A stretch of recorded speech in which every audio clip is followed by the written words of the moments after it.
Okay, let us come back to the continuing discussion. We have discussed the first 5 pages of this the establishment of Onsaga reciprocal relations. Now we come to the sixth page.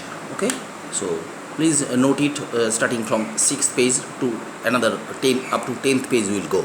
Okay, so now let us look. We have already considered the reaction scheme from x goes to y and then developed few notations. But we also discussed that was too simple for the Onsaga reciprocal relation to be established. Now we take a bigger reaction scheme from which we can establish the final relationship. So now let us look at the elementary reaction scheme as described by A goes to Y, step number 1, Y goes to Z, step number 2, and Z goes to X, step number 3. The reaction scheme is marked as A. Okay, so from x to y the rate of reaction is xy, the rate constant is xy, and y to z the rate constant is kyz, and z to x the rate constant is kzx. On the reverse route, the from x to z the rate constant is kxz, and z to y the rate constant is kzy, and from y to x the rate constant is kyx. So this will be kyx. This is kyx. Okay. So now this is the reaction scheme. So this is the reaction scheme used by Onsager to look into the basics of reciprocal relations. We can write the following kinetic equation for all three steps as J1 can be defined as easily as before, kxy concentration of x minus kyx concentration of y, and J2 equal to kyz concentration of y minus kzy concentration of z, then J2 equal to kzx concentration of z minus kxz concentration of x. So now if you look at it, you see that only two of the above kinetic equations are independent, as the total concentration of x, y and z must be constant. So if two are fixed, the third is automatically fixed. And the affinities associated with these flows are A1 as above, as before we have defined A1 equal to mu x by t minus mu y by t, A2 equal to mu y by t minus mu z by t, and A3 equal to mu z by t minus mu x by t. So again, all three affinities are not independent. If you add A1, A2, A3, it becomes 0. So that means if A1, A2 is fixed, the value of A3 is automatically fixed, or A3 equal to minus A1 plus A2. Consequently, the entropy production equation can be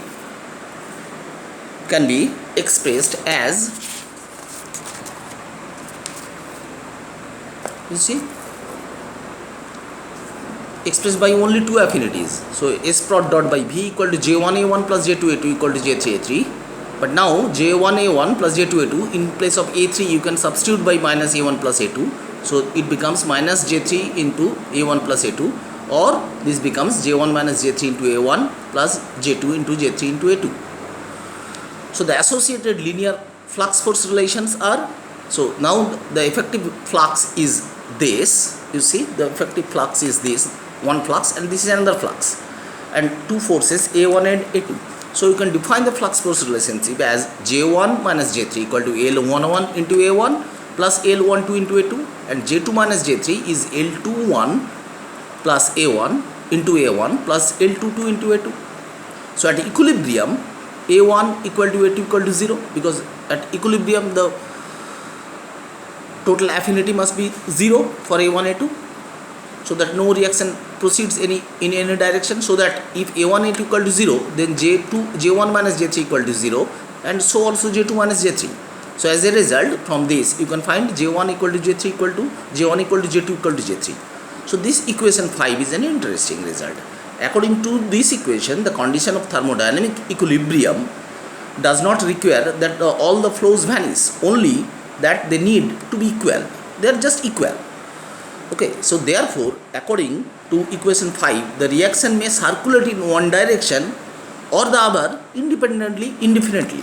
So that means if J1 equal to J3 equal to J2 equal to J3 equal to some positive value, so then the reaction will flow in either x to y to z or z to y to x independently indefinitely either in clockwise or anti-clockwise direction. Okay. However, this violates a fundamental principle of nature. What is that? That is the principle is the microscopic reversibility.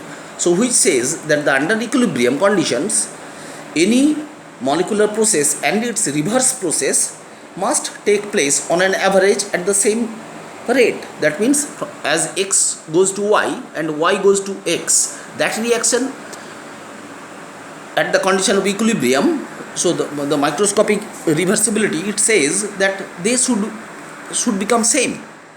So here the contradiction is that J1, that means if they are same, J1 and J2 and J3, they should all be equal to 0. But here that condition is not coming. The condition is coming is that J1 equal to J2 equal to J3. So now you need to combine these two ideas. So now the consequence of this principle,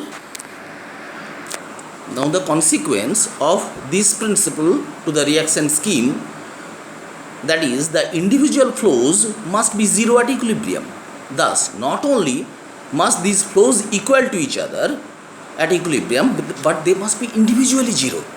This principle is known as the principle of detailed balance. So not only J1 equal to J2 equal to J3, but they should be equal to 0 as well. So this condition of this is known as the condition of detailed balance, the principle of detailed balance. So the condition of the detailed balance is that J1 equal to J2 equal to J3, that is okay, but that must be equal to 0 as well. So which requires kxy xq equal to, if J1 equal to 0 at equilibrium, then naturally kxy into xq equal to kyx into yq, and so on. The other equations kyz yq equal to kzy zeq and kzx zeq equal to kxz xq. So just as, okay, so this is a very interesting relation, that is known as the principle of detailed balance. So not only J1 equal to J2 equal to J3, but also that equal to 0 as well. So now just as we developed the notation in the previous day, the notations in case of the reaction X goes to Y, that simple reaction. Now we consider the reaction scheme in A, where X, Y and Z, all three things are there to be near equilibrium.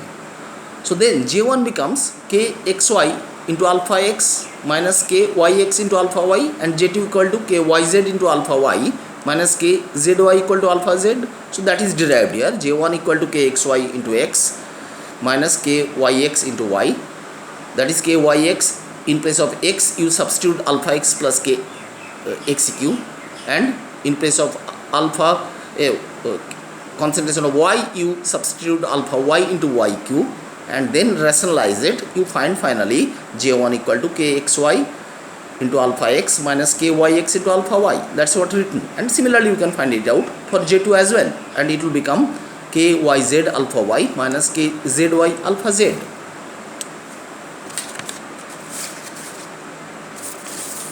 So now we come to the next page.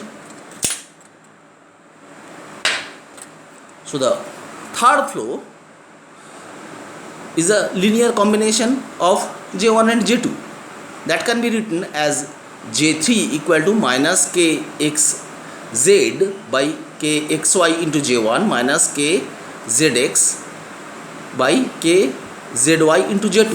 So that is proved over here. So you can see it. So in the book, if you find in one example, it's proved that in an example it is proved. So you please follow it, that kxy into kyz into kzx equal to kzx into kzy into kyz. So we'll use this relationship here. And also we know that J1 equal to kxy into concentration of x minus kyz into concentration of kyx into concentration of y. And similarly J2 equal to kyz into concentration of y, then kzy into concentration of z. So okay, so this is also, I think, kxy yx, this will be kyx. So now J1 equal to, so if you substitute these things, what you get now, minus of kzx xz by kxy into J1 minus kyz zx by kzy into j2. Okay, so that is equal to, so we will prove it in reverse direction. We will show that this thing is equal to j3. So if you take it, then in place of j1 you substitute this, and in place of j2 you substitute this, and then rationalize, and finally you come out, you get it to be j3. So j3 becomes minus kxz by kxy into j1 minus kzx by kzy into j2. So two independent affinities you can find, they will be a1 equal to r by kxy into xq into j1, and a2 will be a by kyz into yq into j2. So that is established on the next page. So you see, that is the establishment of the expression of a1 equal to mu x by t minus mu y by t. So this is the thing we have already derived on the previous day. So in place of alpha x and in place of alpha y, you can just multiply it by xeq. So you can take 1 by xeq as out in the denominator, and finally you can establish that a1 equal to r by kxy into xeq into j1, and similarly a2 equal to r by kyz into yq into j2. So now you combine equation 6 and equation 7. Okay, so equation 6 means, equation 6 and 7 already given in your notes. If you combine, you get j1 to be kxy into xeq by r into a1, and j2 equal to kyz into yq into r into a2, and j3 is, you substitute the value of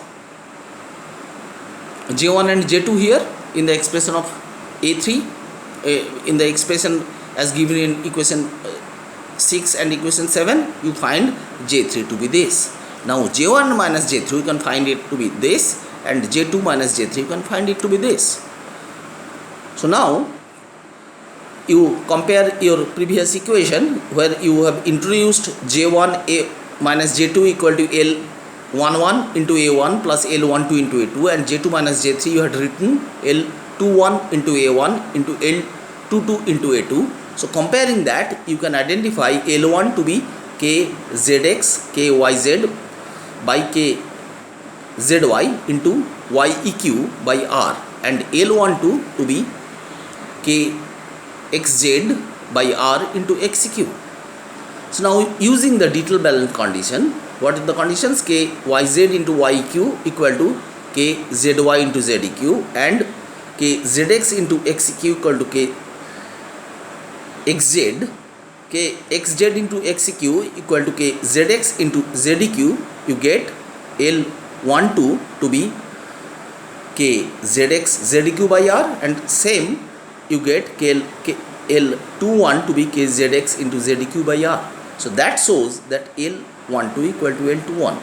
Thus the principle of detail balance can be used to establish the Onsager reciprocal relations. So the Onsager reciprocal relations is established, l12 equal to l21. That was the objective, okay, in this work.